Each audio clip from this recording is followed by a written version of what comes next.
Welcome to the Short Funk Podcast. I'm Tom Barbalet. Today, well, for a variety of reasons, I've been listening to what I guess is called thrash metal, which covers Metallica, Megadeth, a variety of other bands. I think Slayer's thrown in there occasionally. You know, these kind of bands. Of these group, I really hadn't listened to much Megadeth previously. Basically, I know Metallica's work from end to end pretty well. There was a show in Australia that was played from, I think, about midnight till about 8 to 9 a.m.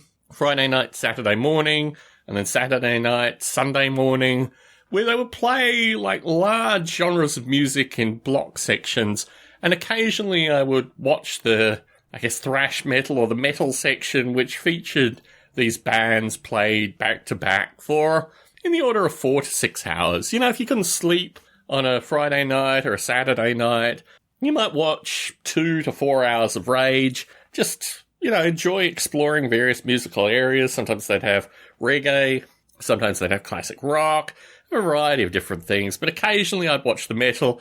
Obviously the rap stuff, typically I'd try to videotape when I could. But listening to this kind of thrash metal for a period of time, I realised it actually had an emotional impact on me.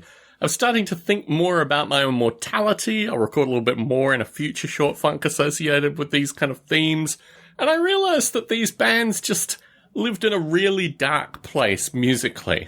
Like, not much hope, just a sense of kind of criminal elements, a sense of always on the edge of death, suicide, these kind of themes. I just thought this has really got very little to do with my life. And considering my own death in a kind of every 2-hour thing while I was listening to this music, just made me realise that this probably wasn't the musical form for me to listen to on a regular basis. I did like a lot of the deeper themes. It certainly got me thinking. It was a very interesting musical form, but at the same time, it had a certain emotional impact on me.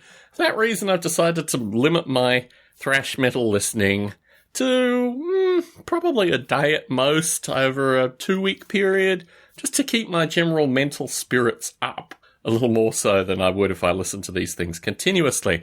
It was, of course, perfectly pitched music for teenagers and, you know, people in their late teens, early 20s.